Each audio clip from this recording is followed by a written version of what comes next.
Punjab food authority ने दीपालपुर में मुर्दा मुर्गियों से भरी गाड़ी पकड़ ली।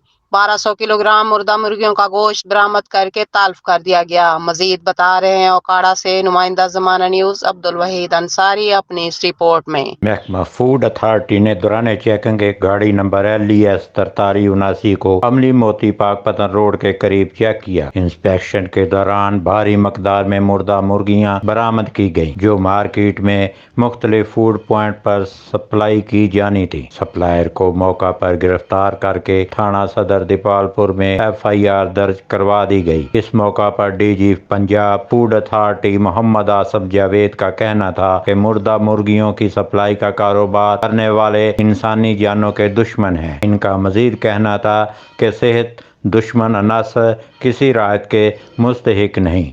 जी अब्दुल वहीद अंसारी, ज़माना न्यूज़, ओकाड़ा।